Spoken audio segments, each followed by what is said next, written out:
Tonight on News 5 Live, COVID in the schools panic, plane landing investigated, and the PM says the Commission of Inquiry report on its way to DPP and AG offices. Details of these stories and more coming up on News 5 Live. We have been a partner with Smart for over 10 plus years. We have a full Smart plan we use as our major driver for our business. We have a service that rolls over in that if you call one and it is busy, it rolls over to the next line. So once you call us, you can get us at any time. Before we got this Smart service, we were paying upwards of nearly $2,000 in phone bills. Since we've had our Smart service, we pay an average of about $600. So we've had tremendous saving, more than 50%. For the businesses, if you want to save money, switch to Smart because it is far more cost effective and the service is excellent. Smart continues to be innovative in bringing new technology and meaningful savings during these challenging times to businesses across Belize. Sign up for our VoIP technology or broadband packages and save more. It's almost lunchtime and Alice is getting hungry and forgot to bring cash.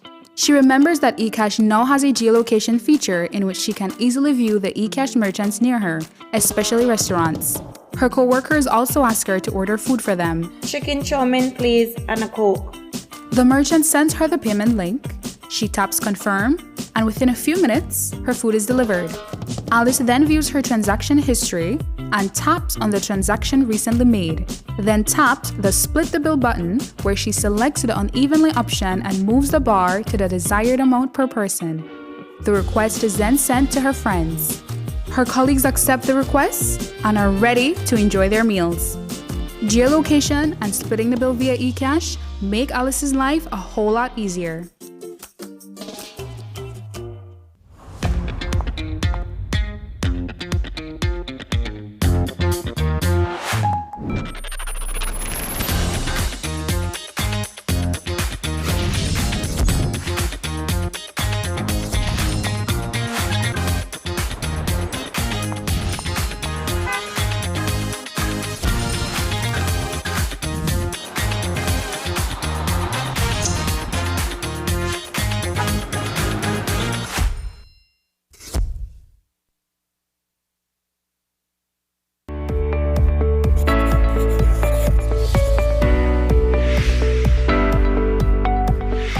What is the Pfizer COVID-19 vaccine?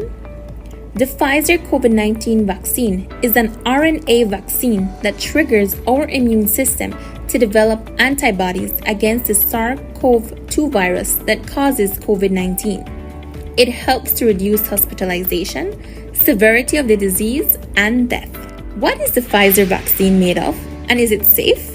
The Pfizer vaccine is made up of mRNA messenger ribonucleic acid, which are molecules that carry the genetic information needed to make proteins, lipid, salts, and sugar. It is safe for persons 12 years and older and does not contain the COVID-19 virus, hence cannot cause infection. Tests have shown that the vaccine is effective against current virus variants. Who should take the Pfizer vaccine? The Pfizer vaccine should be taken by persons 12 years of age and older who do not have severe allergic reaction after a previous dose of vaccine or have not had severe allergic reaction to any ingredient of this vaccine. 2 doses of the vaccine are required 3 weeks apart. If you are between the ages of 12 and 17 years, you are required to present a signed consent form before you are vaccinated. What are the side effects of the Pfizer vaccine? Some common side effects of the Pfizer vaccine are headache, fatigue, muscle pain, fever, chills, and swelling at the injection site. If side effects persist, contact your doctor as soon as possible. Does the Pfizer COVID-19 vaccine prevent infection and transmission? No, vaccination alone does not prevent infection and transmission.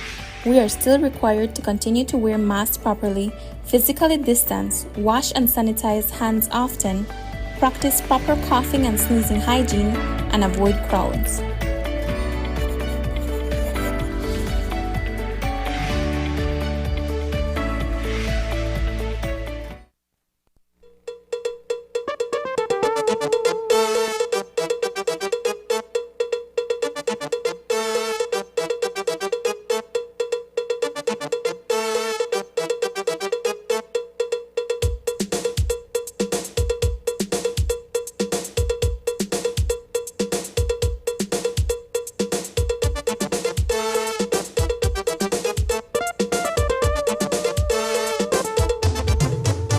This newscast is brought to you by the Belize Bank Limited. Our country, your bank. Good evening and welcome to News 5 Live for Wednesday, January 12th. I am Sabrina Daly. It's only 3 days into the reopening of schools for hybrid learning across the country, but there are already reports that COVID-19 may be spreading at some schools. Reports began circulating on social media that teachers and students from several schools in the Belize district have tested positive for COVID. This, of course, was cause for concern among social media users, particularly among parents. With the number of daily reported active cases, doctors believe the infection rate of the current wave has already reached community spread. But has the spread now infiltrated the school system? News 5 spoke to CEO at the Ministry of Education, Diane Mahia, for some answers. What we are learning is that we are getting notifications of different cases of COVID in different schools. However, what seems to be the case is that not all of these teachers or students who are being reported from the schools, they are not all physically in the classroom. So if I could explain what I mean by that, please. Is that remember we've only been open 2 full days. Today is day 3. Some of the students that we have confirmed have tested positive are actually at home recovering. So other students are being tested as a precaution. The students who were in contact with students who tested positive are being encouraged to quarantine as a responsible measure, right? In the case of St. Martin de Forest, for example, the teachers who were engaged with those students have all tested negative. Again, they've been advised to just quarantine for safety. What we're seeing, there is another case, another school report from San Pedro, and the teachers who reported to have tested positive have not been in the classroom. So I think that we do have a certain measure of panic happening, but we do not need to panic. What we need to be is responsible. If we really want to get our classrooms reopened safely for hybrid learning, we need to be consistently responsible. And that means that we have to follow the protocols. We all know how this virus is transmitted. We know how it spreads. And we know what we need to do to stop the spread or to limit the spread. CEO Mahia noted that schools must strictly adhere to their preventative measures in order to prevent an outbreak in school. This will require schools to strongly enforce these regulations at the front gate. CEO Mahia also advised parents to monitor their children and to keep them away from school if they are displaying flu-like symptoms. But with only 3 days into the start of the reopening, she suspects it may be too early to say conclusively that there is an outbreak in any school. That we keep our masks on, and then we also need, and this is really the important part when it comes to school, we need to make sure that we are strict all around. So we need to remind parents that if your child has any sort of the flu-like symptoms, anything that we now recognize as COVID symptoms, you need to let the child stay home.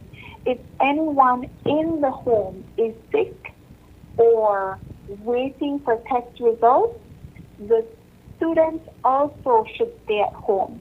So if you have 3 children and one is sick but the other 2 are not showing symptoms, the other 2 still need to stay home.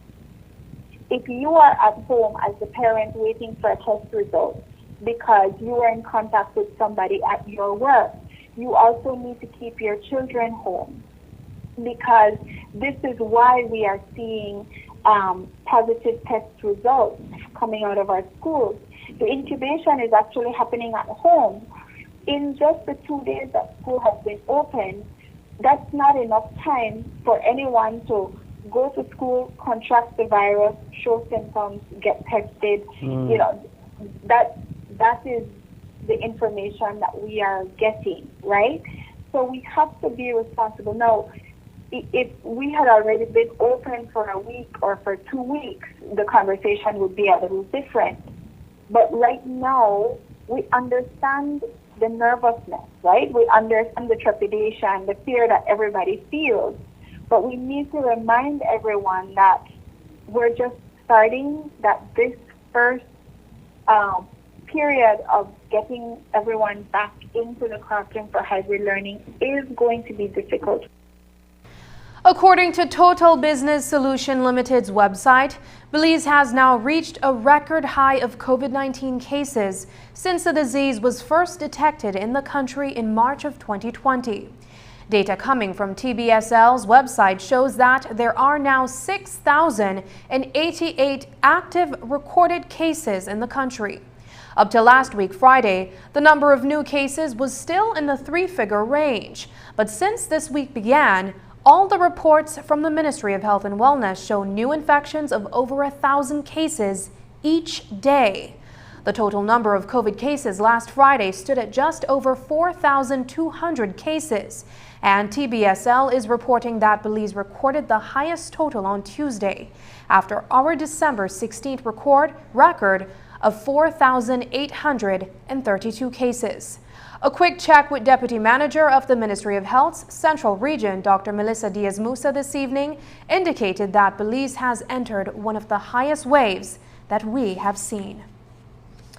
Since the announcement on Monday that the Briceño administration has replaced Michelle Shabat as Minister of Health and Wellness, we have been fielding various perspectives on the ability of his successor to reorganize the public health system amid the ongoing pandemic. With former two-time Orange Walk Mayor Kevin Bernard at the helm, his cabinet colleagues are confident that he will be able to restructure the beleaguered Ministry of Health and Wellness. Earlier today, we spoke with Home Affairs Minister Karim Musa. He spoke candidly about the Prime Minister's decision to reshuffle cabinet and the so-called unfair characterization of Shabat in some sectors of the media. I have to say that in every single cabinet meeting, he was always prepared, always on top of the ball, and certainly made some very good decisions in tough times in terms of a pandemic that we've never seen before. And I think the Ministry of Health overall needs to be commended because many times, like crime, whenever there's an issue, the media tends to attack a particular minister, whether it's crime or whether it's health. But these are times of a pandemic and tough decisions have to be made. And I think he made some good decisions, but at the end of the day, the Prime Minister made a decision to reshuffle the cabinet. And like I said, I also believe Kevin Bernard is a good fit. I think Minister Kevin Bernard has a very proven track record, not just as Mayor of Orange Walk Town in terms of his administration of the town, but certainly in his 1 year as Minister of Youth, Sports and E-Governance, he has certainly made a remarkable impact, particularly in e-governance and charting the way forward for us as a government in that particular field. So I think that he's going to be a good fit as Minister of Health. While on Open Your Eyes, Minister Julius Espat was also asked for his thoughts on this week's cabinet reshuffle. Here is what he had to say. I have been a manager for 30 years. Shuffling is a norm. A leader of a country or of a company has to be able to shuffle once in a while to be able to put the correct people in the correct position. That's what managers do. And so I don't have a problem with shuffling. The Prime Minister believed that he could better services by doing so. The people were giving their opinion, and I think that's a responsible government. Since you've been monitoring, I'm sure you've heard the concerns about the handling of the pandemic that have been very public. That's a difficult situation for anybody to handle on their own. And I think no country in the world has handled it perfectly. So we are just one of many countries, and you have managerial styles. We are trying a new style to see if we can better it, a new personality, What's the hope that will be different? I know this was a conversation that... Kevin is a young, energetic and intelligent person, but he also has experience, how a lot of people don't understand. Kevin has more managerial public service experience than most of us. He was a mayor of a town for home, I think 2 or 3 terms, and so I think it's an adequate choice within the options that we have. I think he will do a very good job. I can only give you my point of view and my experience. I think we have to be humble as leaders. I think we have to be willing to listen to people. I think you have to surround yourself by credible people and surround yourself by different types of thinking. That's, I believe, the secret. Prime Minister John Briceño told News 5 today that government will send the findings of the Commission of Inquiry to the Office of the Director of Public Prosecutions and the Attorney General's Ministry for review. The inquiry, which investigated the sale of public assets, namely vehicles between October 2019 and November 2020 under the last UDP government, found that every one of the sales that took place violated the law. Senior counsel Andrew Marshallek, who presided over the commission's proceedings, told News 5 Ministry of Finance informal selling procedures did not follow legal guidelines. He says everyone who participated in those transactions violated the law. He and Commissioners Luke Martinez from the National Trade Union Congress of Belize and Marcelo Blake from the private sector have recommended that government get legal advice to find out if the transactions can be pursued in court. Additionally, the Commission is urging GOB to determine what types of contracts members of the National Assembly can engage in without disqualifying themselves from continuing to sit in that assembly.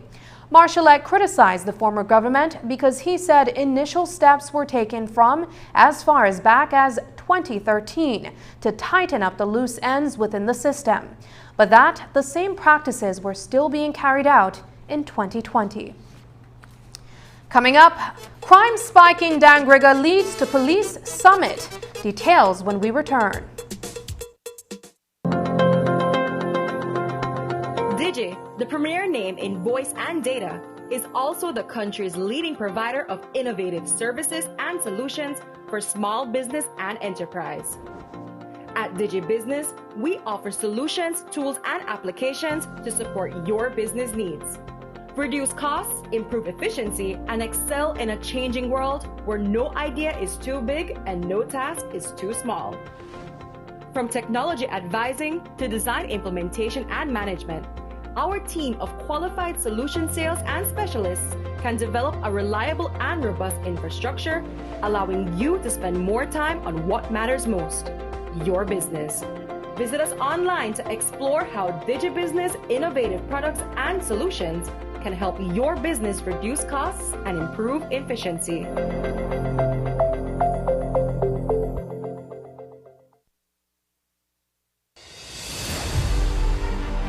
I visited the land of Serbia, a great many miles away. I ascended the Mount Everest few people have conquered. I roared on the snow-covered Antarctic and Arctic. I rolled swiftly across the vast, untamed desert. Ling Long Tire conquers every corner of the world. Distributed by Enrique Martinez and Sons Limited, 2 miles Philip Golson Highway, Belize City. Beep disinfectant spray is certified by a U.S. EPA compliant lab to kill the coronavirus that causes COVID-19. Beep for a happy, healthy home. New Year's is a time for us to make hearty resolutions that will help us better our lives, and then promptly forget about them. However, there are some resolutions we shouldn't forget about. Join us for our new series, 100%, where we'll be talking about being 100% in on things like our relationship with God, our spouses, finances, and more. Tune in at 10 a.m. right here on Channel 5 Belize.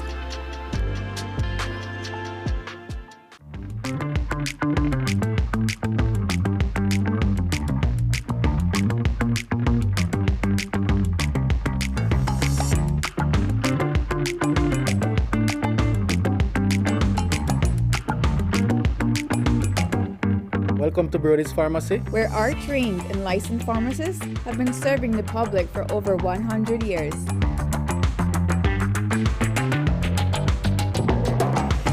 Thank you. Brody's Pharmacy has the widest selection of vitamins and supplements that I need. It's our mission to supply all your prescription needs. We take pride in our fast, friendly, and professional prescription services. I am amazed at how professional these pharmacists are. We are agents of all leading brands such as Fitzroy, Johnson, Dank, Carlisle, Quality Choice, Sophia, Pfizer, Dynarex, and so much more. They have the highest quality medication in the country. We keep coming to Brody's Pharmacy because of the extra care and attention we always receive here. Excuse me, sir, can I help you with that? Thank you, young man. See where we shop at Brody's Pharmacy? We have 3 convenient locations in Belmopan, Belize City Albert Street, and 2.5 miles Philip Golson Highway. We also offer wholesale services on all our medication. Come on over to Brody's Pharmacy, for service, value, and satisfaction. Your help is our priority.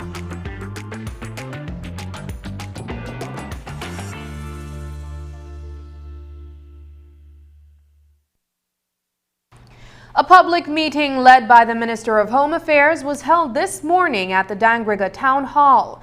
Present were area representatives for Stan Creek West and Dangriga, and Ministers Rodwell Ferguson and Dr. Louis Zabanet. Also in attendance was Dangriga Mayor Robert Mariano, himself a former Deputy Commissioner of Police. The discussion was centered around the rash of crimes reported in the culture capital recently, which culminated in the murder of 15-year-old Joshua Flores last Thursday. News 5's Isani Cayetano reports.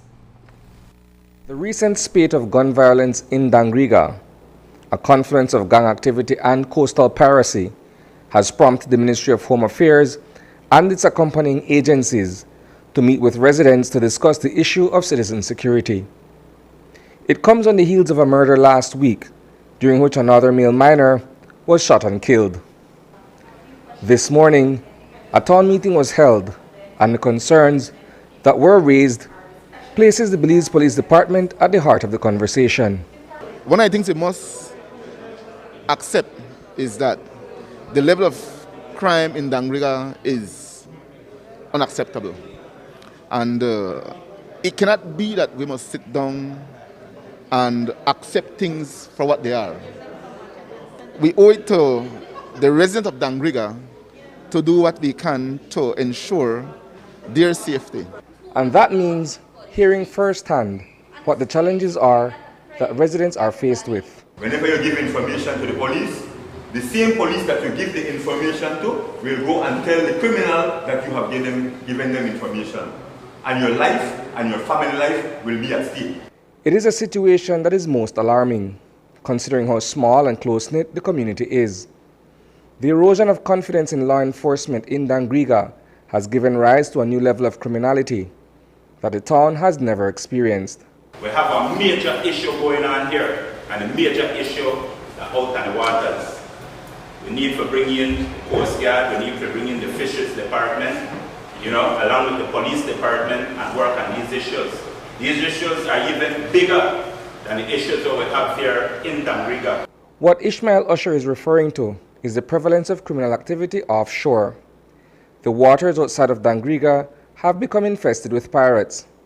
Last Thursday, a high-powered assault rifle was recovered at a home on Tobacco Key. What one of the major issues, I just explain that to come back to this, what one of the major issues, then guys and look for zone now to set the shades in. I mean, like started at $34, $35 a pound. So everybody want to go to sea now. So when the criminal then come, then go out to sea, and then I pull up on you and look in your boat and what? Where they go on here? They want to take away your lifestyle. This is happening at sea right now. And believe it or not, them boys they come with no 9mm and 38. They have AK-47 aboard these small vessels. Coupled with rogue officers who are divulging sensitive information, including police reports, to the very same criminals these complaints are being made against, the situation is volatile.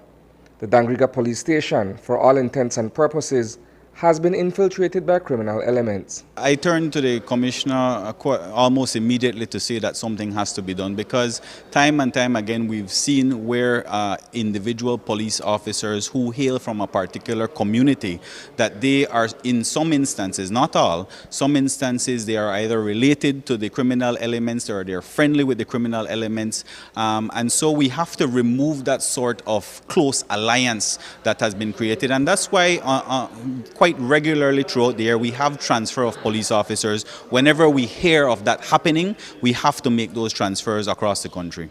That means that the transfer of officers from Dangriga is imminent, but it is only part of a two-pronged approach to addressing the issue of crime and violence in the culture capital. We have a number of police officers in Dangriga who are from Dangriga. They are too complacent, they know everybody, and it is not helping us. As much as, yes, we like to have our officers work home, having them work home must not be at the expense or the detriment of the wider community. Reporting for News 5, I am Isani Cayetano.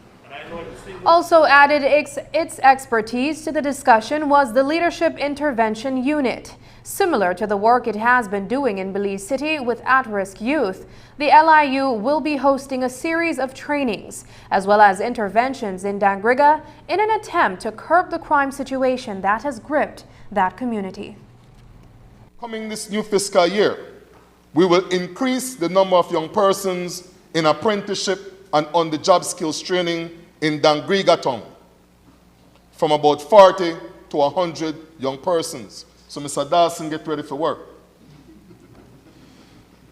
We will also increase training in conflict management, especially for our department personnel. And Minister, I would like your support in increasing the staff at the Department of Youth Services in Dangriga. We will definitely work on rebuilding our youth office here in Dangriga. And we have already started that process. Hopefully we could get this done by the end of this year, that we have a new youth office in Dangriga town. Most importantly for us today was the people who came out to be a part of this very important meeting, and their commitment to see how they can work with us to be able to make Dangriga town safer. Because as I said to them, it is not only that we must change policing, but we must also change the culture of how we operate as a people. It cannot be that we want to see crime and violence go down, and as parents, as brothers, as sisters, as cousins, we tolerate those around us to be involved in crime and violence. An aircraft suspected to be a drug plane crash-landed in a far-flung reach of the Toledo district overnight. A team of law enforcement officers made its way to the scene earlier today, and at the time that we spoke with Commissioner of Police Chester Williams, he was yet to arrive at the location. Nonetheless, Compal Williams informed that the aircraft came down near Graham Creek in the vicinity of the Belize-Guatemala border. I cannot say at this time that it is a drug plane, but yes, we did have information that a plane landed this morning around 2 a.m. in the Graham Creek area near the Belize-Guatemalan border. The area again is heavily vegetated, and our troops up to this moment have not been able to reach that location and are trying their utmost best to get there. As soon as we have received confirmed information from our troops on the ground that the plane is there, we'll give the media an update. And I will leave it at that because we still do have operations going on in the area. A seafood vendor is out several $1,000s after being held up at gunpoint early Tuesday morning. The robber took all the money he had on him for the day's purchase. Mark Vaccaro was sitting at the Conch Shell Bay Fish Market on Vernon Street shortly after 5 on Tuesday morning. Waiting for his seller to show up with the stock of seafood for the day, instead, a man dressed in full black and wearing a mask and cap came over the bridge from the direction of Cemetery Road, walked right up to him and pulled out a handgun and demanded all his money. Vaccaro handed over all he had on him, and the thief got away in a waiting vehicle that sped off down Vernon Street. A surveillance camera in the area reportedly showed the man walking towards the bridge moments before Vaccaro was relieved of his money. When the incident happened, Vaccaro was the only seafood vendor at the fish market. Police are investigating. A medical doctor is counting on the police to help find the man she says conned her into depositing a significant amount of money into his account for a vehicle that he never delivered. Dr. Shanna Pott reported to police today that she made an electronic transfer to the man's account on November 19th to cover the cost of the vehicle, and a second transfer to the same account on December 20th to buy new tires for it. To date, however, neither the man nor the vehicle has shown up. Police are looking for him. After the break, parking meters and electric buses coming to Belize City. But first, here's a look at the latest COVID-19 figures.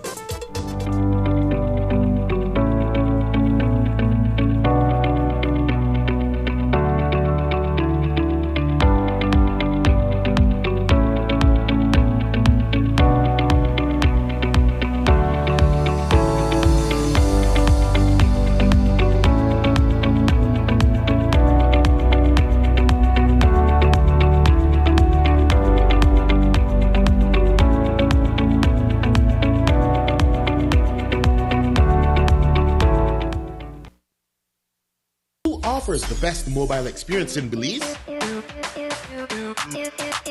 You don't know? Well, the truth is, Digi, our national telecom, of course. Digi has the largest mobile LTE advanced network with over 96% countrywide coverage, offering the fastest mobile LTE data speeds at the most affordable rates with mobile plans that fit your lifestyle. The truth is, only Digi gives the ultimate mobile LTE experience. Visit your nearest Digi store to join the bigger, better network today. Digi, our national telecom. Visit us online at www.livedigi.com. Stay safe and submit your sickness benefit claim form electronically. Follow these 4 steps. Step 1. Obtain your medical certificate. At consultation, the doctor certifies your days of illness and provides you with a medical certificate. Step 2. Fill out your sickness benefit form. Complete all the fields in parts 1 to 4 on the front page of the sickness benefit form. Step 3. Request your salaries record form. Contact your employer for your salaries record form. Step 4. Submit your sickness benefit claim form. Scan or take a clear picture of the sickness benefit form, salaries record, and proof of bank account. Email the documents to claims@socialsecurity.org.bz within 14 days. You will receive an email reply confirming receipt of your claim. After the submission of all documents, your claim is processed for payment to your account. For any COVID-related illnesses, contact the Ministry of Health for further guidance. Social Security Board, safeguarding you, your family, your future.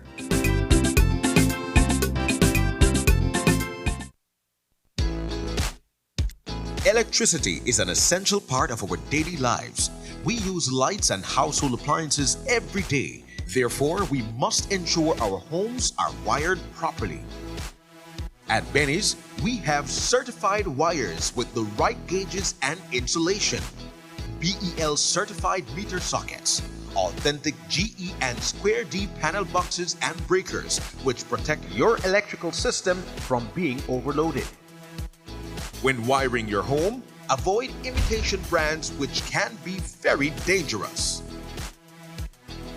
Give yourself and your family peace of mind using genuine electrical products available at Benny's, celebrating 75 years of quality and savings.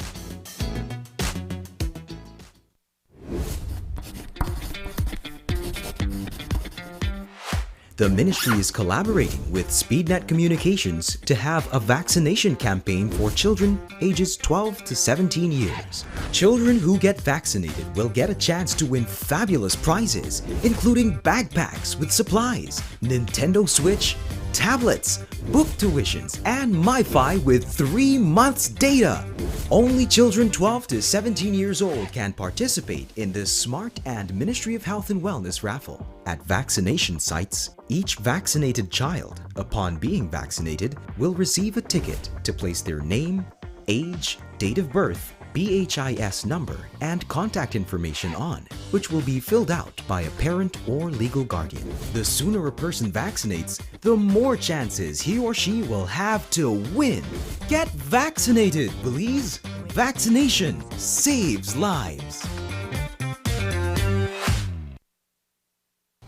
In an effort to encourage residents to pay their property taxes, Citco has been giving discounts to those who pay within the months of January to March. But in that same vein, the council has increased property taxes by 1% this year, and some say it cancels out the discount. Today, Mayor Bernard Wagner clarified, saying that taxes were to be increased from the time they took office back in 2018. But it is only come into effect now. If we go by the law, we should have done an increase about 5 years ago. There's a quinquennial process which should have been executed in 2017, right? We never did. When we came into office, in 2018, we didn't pursue it. But given the circumstances, and especially after 2020 and 2021, we couldn't see how we could ever look to increase property taxes. But 2021 is 1%. Right? 2022 actually, it is only 1%. And if you are paying $100 in property taxes, right, say for last year, also 1% increase on that will give you $10, right? So $1 actually, $1 you'll be paying extra now. But we are giving 15% discount, so it really nullifies, it cancels out everything. Only for the start though, for the first few weeks or months, did the Yeah, the 15% is for January. In February it's 10%, and in March 5%. Right. And I think still the overall question, sir, is how can you increase anything during the pandemic? Well, the people are asking for services each and every day. The streets are breaking up. The city owes $21 million. How can you balance the demands of the city and not be able to collect your money that is owed to you, $21 million? And each and every one of you see the state of the streets. But you expect us to fix the streets. Isn't that so? But we can't fix it if we don't get in our revenues. It's a simple ABC. The increase will bring in an additional $1.4 million to the council.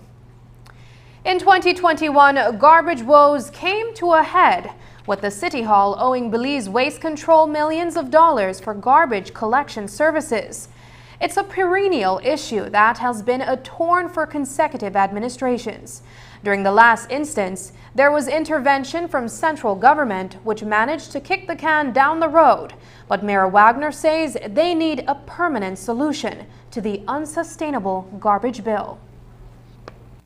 I continue to preach to the area reps and my fellow councillors that we are putting something down the road that will eventually rear its ugly head again.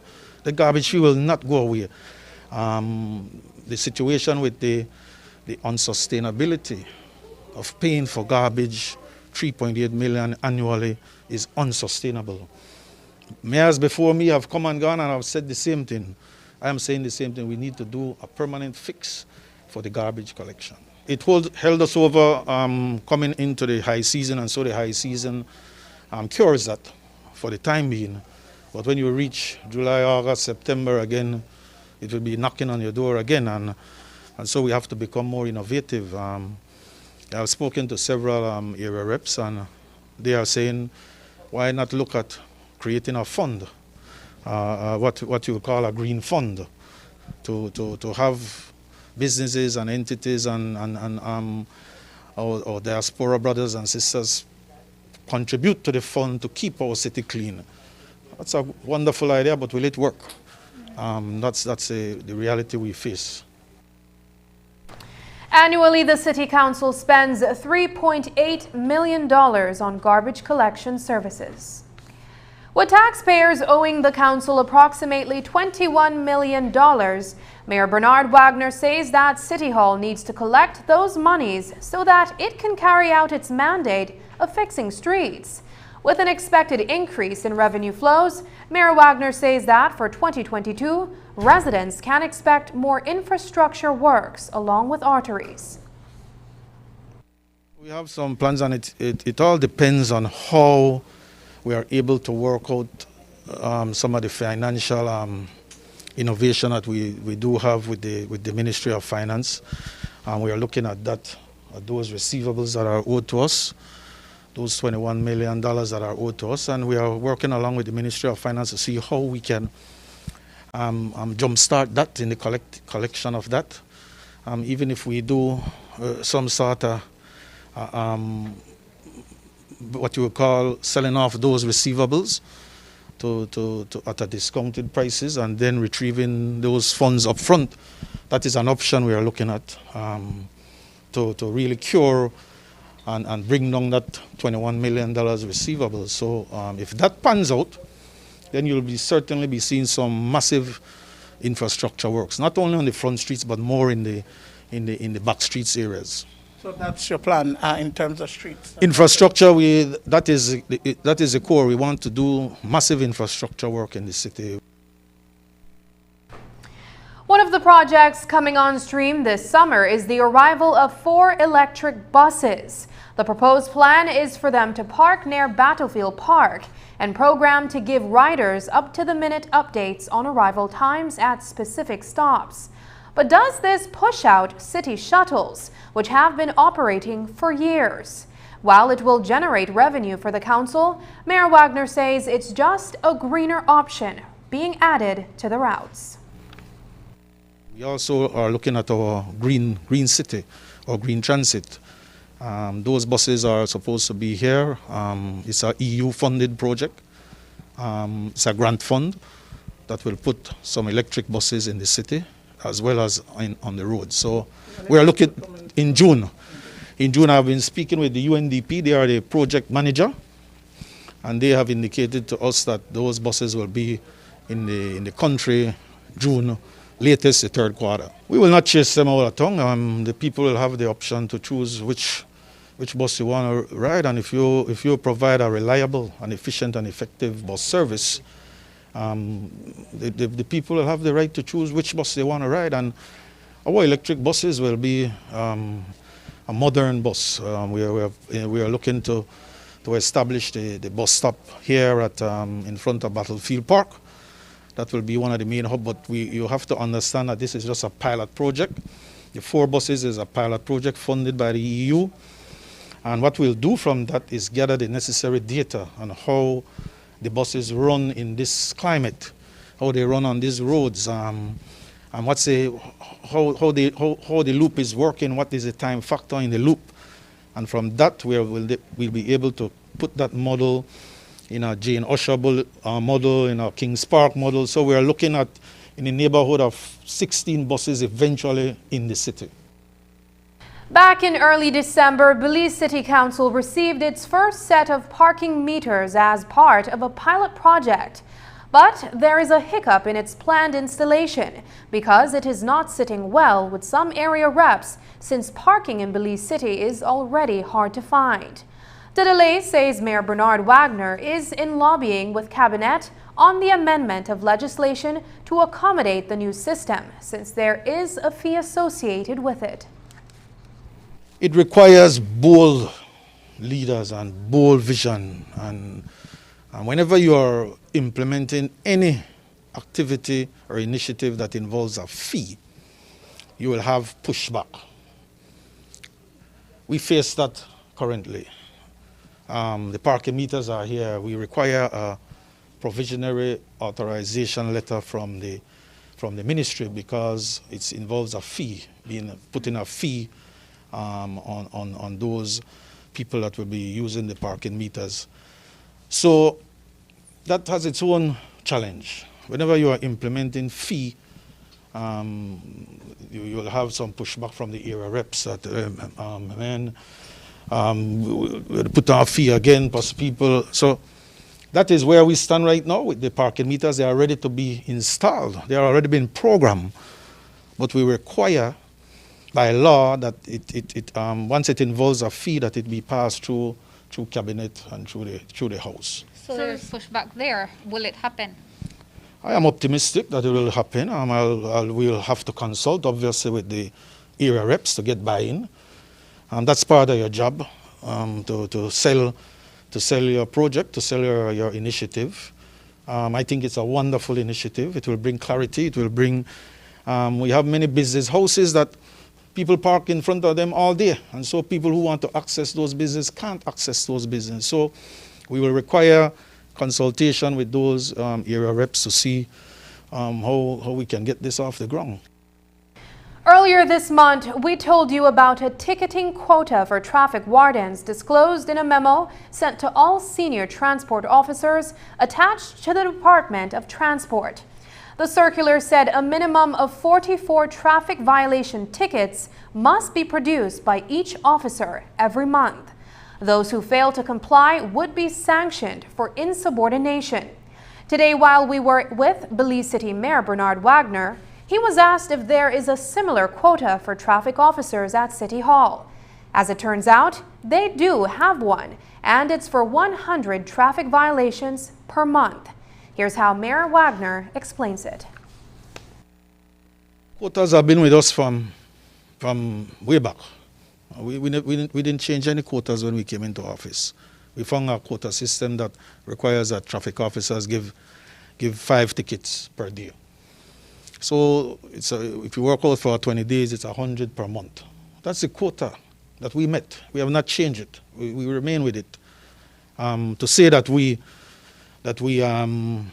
sanction our officers if they don't make it, no. It's a fluid situation and you work along with it, but you also expect some sort of performance management, that you require your officers and your people in every organization to perform. I'm certain that you all have to do some amount of stories per day. Isn't that so? So it's not a revenue-driven activity. It's more about blending performance along with compliance of the laws in the city. Today's City Hall was the venue for a laptop handing over ceremony.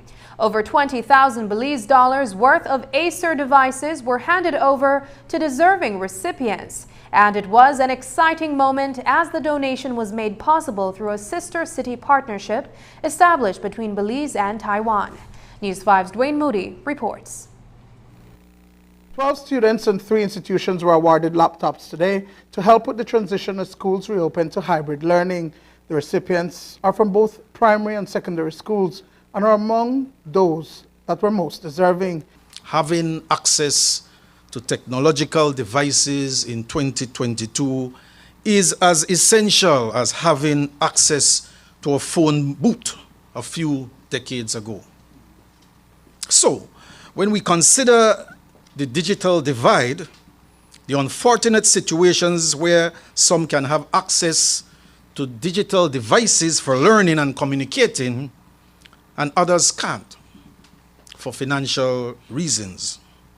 It's truly incumbent on us to bridge that gap. Every single young mind has the capacity to learn and to further the development of their skill sets.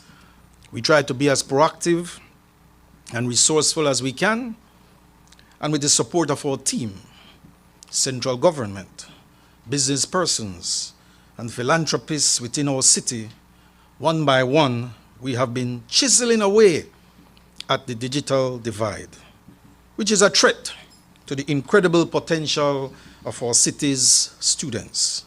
The donation was made possible through sister city relations with the Kaohsiung City, and following a virtual message from its mayor, Chen Chi-mai, Taiwanese ambassador to Belize, David Chen, addressed the gathering. As the new school semester just commenced, today's donation of the 15 laptops is an opportune and fitting gift from Kaohsiung City to Belize City to highlight the sister city relations, which was established in 2005. COVID-19 pandemic knows no boundaries and has drastically changed the way we educate our young generation. The access to digital appliance is pivotal when physical classes have transformed into online learning. And we are especially proud that every single beneficiary today was selected as some of the most deserving out of a large pool of persons who are also deserving. Today's ceremony is only one ceremony, but we want to repeat this as often as possible.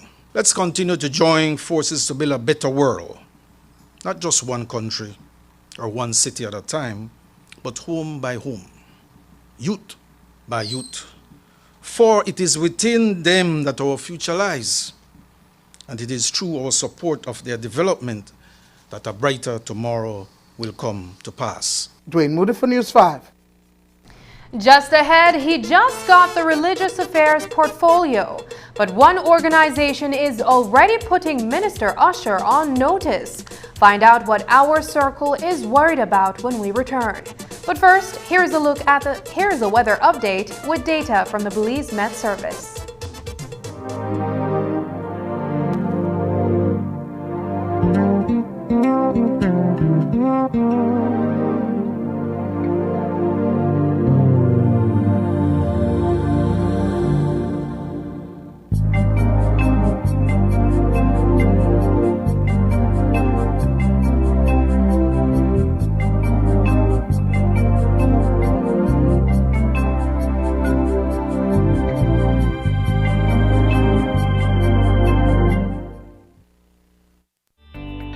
Taking its name from the venerable father of the nation, the George Price Highway stretches 77 miles from Belize City to Benqueviejo. Originally built in the 1930s, this cross-country highway system is the artery that links Belize to Central America at the western border with Guatemala. That connection facilitates overland trade, supporting Belize's economic development. Winding its way across the scenic countryside, the George Price Highway from Roaring Creek to Esperanza has been fully reconstructed to meet international standards, with particular emphasis on road safety. A shorter and hassle-free commute is best enjoyed when everyone obeys the traffic laws. To reduce the number and frequency of road traffic accidents, it means that a seatbelt must be worn at all times and the speed limit observed when traveling along the highway.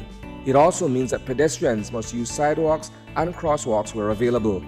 Buses should only board and discharge passengers at a designated bus stop. Road safety is everyone's responsibility. It begins with you.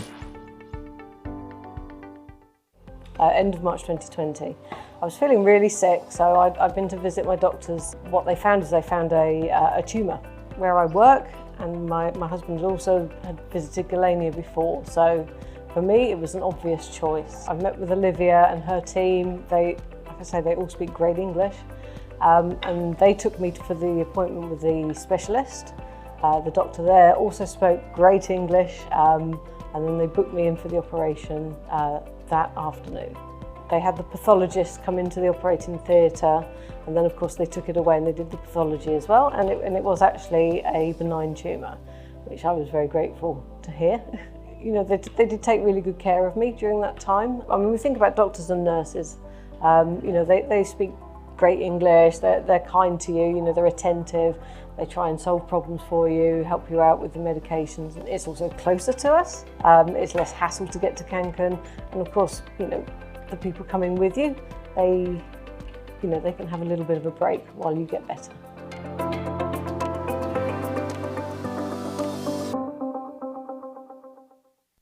The ability of COVID-19 diagnostic tests to detect the Omicron variant is critical to tracking its spread and putting in place measures to halt transmission.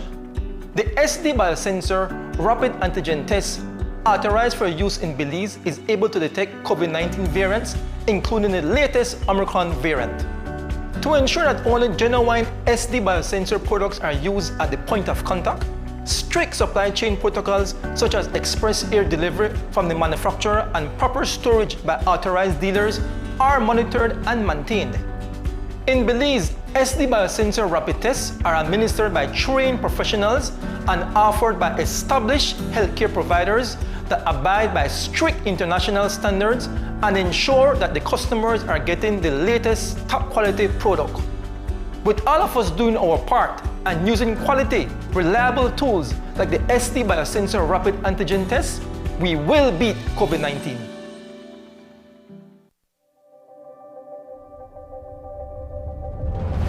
Bringing people together has always been SMART's mission and passion.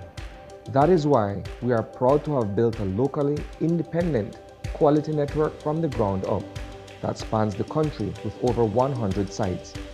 We continue to add more affordable mobile data packages, broadband speeds, and voice services to meet your personal and business needs. SMART has set the standard of true competition with the most competitive prices on all services offered. We invite and welcome you to join the SMART family, where the value for your dollar matters. SMART will continue bringing new technologies, more affordable prices, network expansions, and people together. SMART, bringing people together. Whether you're at home, on the road, at work, or at school, if you see news happening or suspect that something might be up, Call or text the Channel 5 News Belize tip line at 672-5555. You don't have to give us your name, just give us the tip. That's 672-5555. Call or text us so we can check it out.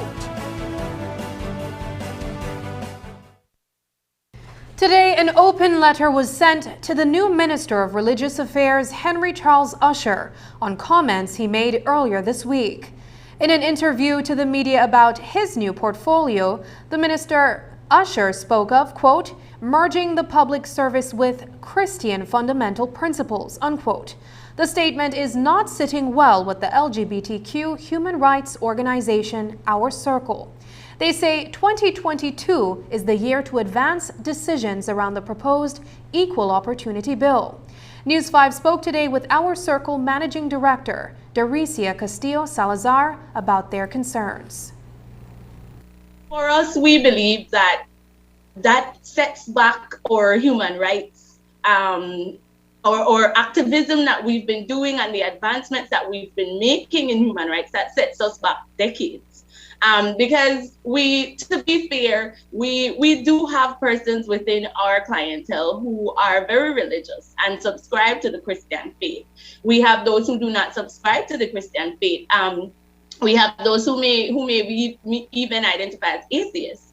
But the reality and the underlying situation is, despite their religious affiliation, they are entitled to the same human rights as everyone. And that's pretty much what we've been championing for years as a country. We've made a lot of advancements. And to be honest, we were very well engaged in this last general election. Not only our circle, but human rights advocates were very, very engaged in this last election.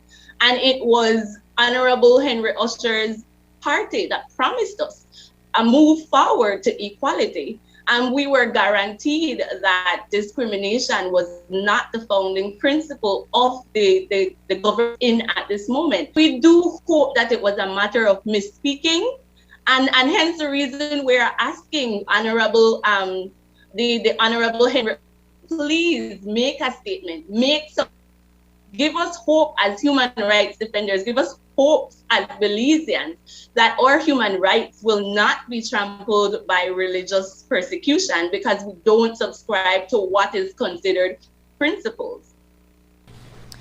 The hurricanes, if you want to find out more about the concerns, Castillo Salazar will be a guest on Open Your Eyes morning show on Thursday.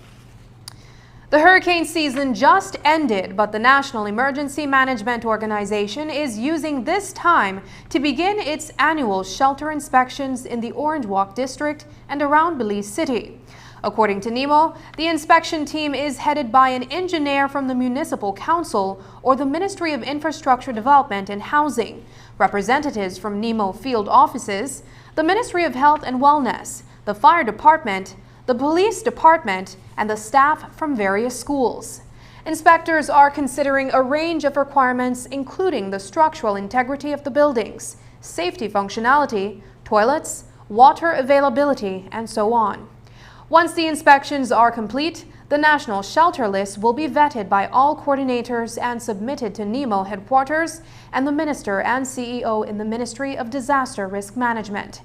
Because it is never too early for everyone to prepare, NEMO reminds the general public, schools, churches, statutory bodies, businesses, and government ministries to start your emergency preparedness planning for 2022.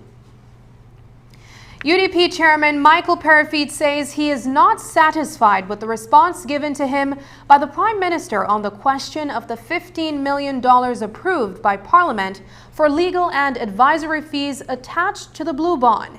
In December of 2021, Parafit wrote to the Prime Minister under the Freedom of Information Act requesting a breakdown of how the $15 million was spent.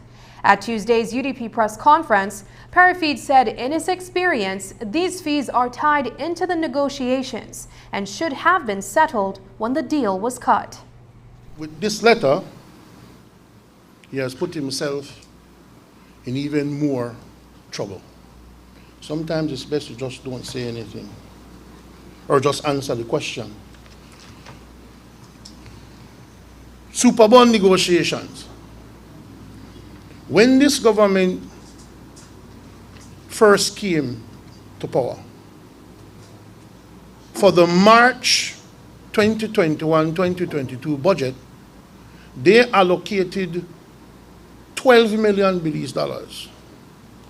that was to be used as transaction costs for the new red bond. Transaction costs they budgeted for. When the deal was concluded, normally what happens, and the Prime Minister told me in his letter, he said, I know this very well and I know that very well. Well, let me tell you what I know very well. When you close the deal, what happens is the bondholders or the people you owe would lend you or provide for you extra money so that you can pay closing costs. So that $12 million that they budgeted for in March, for March, was not enough. So when you close the deal, you say, listen, I had budgeted 12 million, but it's not enough. So please add something on to what we owe you, provide that to us so we can pay our lawyers and advisors and the like. That amount was 20 million beliefs. So when the transaction closed, we told the bondholders, the TNC people who issued the blue bond, we need $20 million more to close up the cost of this entire restructuring. And so at that point then, you tell them what you have left, and that is the amount that they would give you. So the TNC, in addition to taking the place essentially of the other creditors in the past, they provided for us an additional $20 million on top of the restructuring so that we could pay our lawyers and people like that to complete and close the cost. The Prime Minister did respond to Parafit's request with a 3-page document. A list is provided, but Parafit says he asked for specifics. He requested the details pertaining to how much money was paid to each firm. You are supposed to then be covered. You're good no, you don't know. In October though, they bring a supplementary budget under Cap 3 for $15 million for legal and advisory fees, blue bond issue. $15 million. He said the fees that were dispersed to the following people are these people: City Capital Markets, Hallmark Advisory, Sullivan and Cromwell, Oric Harrington and Sutcliffe LLP, David Polk, POLK, and Wardwell LLP, the Bank of New York Mellon, Carter Ledyard, and Milburn LLP, Equip Global Restructuring LLC, and Global Bondholding Services Corporation. He told me that these are the people who were paid fees. But were they paid out of the $6 million that was originally budgeted? Were they paid out of the additional $20 million? Or were they paid out of the $15 million? The 12 million, the 20 million, and the 15 million, the last 15 million. He did not answer my question. Who got paid out of the 15 million? No, who get paid overall? Also at Tuesday's UDP press conference, Area Representative for Corozal North, Hugo Pat, chimed in on the North's biggest industry, sugar. Speaking on the labor dispute between ASR-BSI and BSCFA, Pat gave his opinion as a sugarcane farmer himself. Pat is a member of the Northern Sugarcane Growers Association, and his association has an extended commercial agreement with the mill. But Pat says if it was left to him, he would do away with the idea of a commercial agreement between farmers and millers. As a farmer, if you were to ask me, and if I had the option to negotiate, I would get simply away from this commercial agreement. I have said it. This commercial agreement has been there since 2001. We're in 2021, and the essence of that agreement has not changed. As a farmer, if you ask me, I would tell DSI, look, do whatever you want with the cane. I want you to tell me how much it is that you're going to pay me at the time that that truck hits that scale. Tell me that I will get paid $1 per ton. I have nothing to worry about what it is that you incur at your field, at your mill. I have nothing to worry what you will incur from transporting that, processing that sugar cane into sugar. I have nothing to worry about storage. I have nothing to worry about transportation. I have nothing to worry about export. That's personal as a cane farmer. In my opinion, this is one of the root problems, and this is where we have farmers actually finding ways into see how best they could get money. I don't think that the constant remaining anything much will change. It will become more tense as the weeks come to that closure, because we're simply saying, BSI is saying, look, I will defend $1 for me, and the association is saying, look, I will defend $1 for me. Uga Pat also commented on the current state of affairs in the Corzal Sugarcane Growers Association. Here's what he had to say about the challenges faced in trying to hold a General Assembly during the pandemic, and why he thinks this dispute will be best resolved before the court of law. If you were to ask us whether you were allowed to make a General Assembly meeting at the time, it was very difficult. I will relate to what happened to us with the Northern Sugarcane Growers Association. We actually had to have elections in every village in order for us to be able to have an election, and yet there were still farmers who were not satisfied, and they wrote to Fair Trade saying that what we did was against the bylaws, and we had to prove to them that it is not that we wanted to do the meeting, the elections that way, but we had to sort of abide by what the Ministry of Health was asking for. In the case of the CSCPA, I understand that they had written to the Ministry of Health to get that sort of permission to be able to conduct elections, and that correspondence didn't come forthwith. Actually, it came very close to the time when there would have been the start of crop, and there is no association that, because of its own operations, would want to have an election during crop. It would alter everything that they're doing. Up next, feeling good about new homes. The Minister of Housing shares his plans for getting more Belizeans into a place of their own. Stay with us. It's a fact that your credit lasts longer when using Smart. During these times, we're all trying to find ways to cut costs and save the little resources we have. With Smart, it's easy to do that. It's a fact that with Smart, your credit lasts longer. You can call Smart to Smart and Smart to Digi using your promo credit, while with the other guy, you can only call OnNet, Digi, or BTL numbers. What does this mean? You get to call any national number using your promo credit. Your promo credit is free, so that call is also free. Know your facts. Don't be tricked by the other guy. Be smart and save your dollars.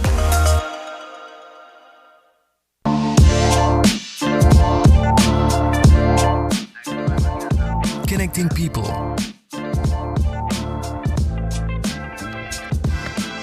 Creating memories. Hey guys, so here we are at the Glaze Out Kitchen. I just prepared this amazing broccoli. Sharing a smile. Next Gen, the ultimate digital experience.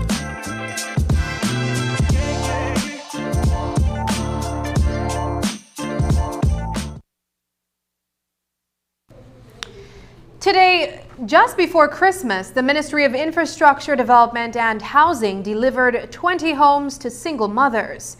Today, Minister Julius Espat appeared on Open Your Eyes and spoke about the reaction of the recipients. I never realized the impact it would have in changing people's lives. We knew that as a government we had to do things that are tangible to people, that people can feel. we were of the opinion that government wastes a lot of money in general terms on white elephant projects, and the people don't feel the benefits from it. And so that before the election, we convinced our party that it was important that we went back to this housing idea. We were ambitious, no doubt, that we wanted to achieve a certain amount. And then we got into the reality when we hit and we formed government. The economy was in shambles. We had an emergency running through at the same time, the flooding and COVID. But despite that, Cabinet approved a budget for us to start a pilot project. And so this last year was basically putting together the team, putting the professionals in place, identifying contractors, looking at how the system works. And we got the first 20 delivered this December. But the reaction of the recipients was, I think, what softens your heart more than anything else. Yeah. You're dealing with people that, in my opinion, would possibly never own a house. And now they have that in place. And shelter, in our opinion, maybe not only on our opinion, with the United Nations, shelter is a human right. And we're adding it down to other things because you're now getting water too, which is also a human right. You're getting power, which will become a human right. And in the cases where we're not on the grid, we're providing some houses with solar, which gives us a different approach to how we do things. The POP administration campaigned on the commitment to build 10,000 homes. Minister Espat foresees the completion of at least 130 homes by the end of April, with a budget of $5 million. Still a far cry from 10,000, Minister Espat says he will ask for a budget to build 500 homes in the upcoming fiscal year. While an ambitious ask in a season of national economic constraints, building 500 homes over the next 4 years would still leave the POP administration short of building 10,000 homes in one term. Minister Espat conceded that his government may never be able to reach their goal of 10,000 homes. He noted, however, in an effort to assist the masses, the Ministry of Housing is beginning to explore the development of low-income communities. Like right now, we're trying to, in Armenia, we're trying to acquire a property that's very close to our village, which would be like a sort of a village expansion. And we are asking the Ministry of Natural Resources to identify plots that are close to existing communities. The argument with Mahogany Heights at the time was that it would have been better maybe if you expanded Belmopan and used that same resource. It goes back and forth. But we have to learn from previous experiences and find a way to move on. The reality is we can't do it at the pace that we would like to be able to serve the amount of people that we would want if we continue with this one-one approach, because it's expensive. I have a house building in Arenal presently. I have another one in Shunush. You understand? So, and they're in remote areas, so it's logistics becomes a problem. Finance becomes a problem. So if you can build 50 houses, for example, or even 20 in a specific area, it makes it more efficient. And you can even connect the utilities a little bit more efficient. And so that's the mindset that we have presently. That's what you're working towards, not established as yet. Well, we have acquired one in the Kaya district up to now. I think in the Orange Walk district there's one set aside. In my constituency, there's one in Orange Walk East, I believe. There's one in Belize Rural North presently that we're working on by Boom. And that is the one that will start pretty shortly. And then we are asking and we are going and seeing in every constituency we want to establish a group. And that's the news. Thanks for joining us. And from all of us here at News 5, please remember to wash your hands, keep your social distance, and stay safe. Good night.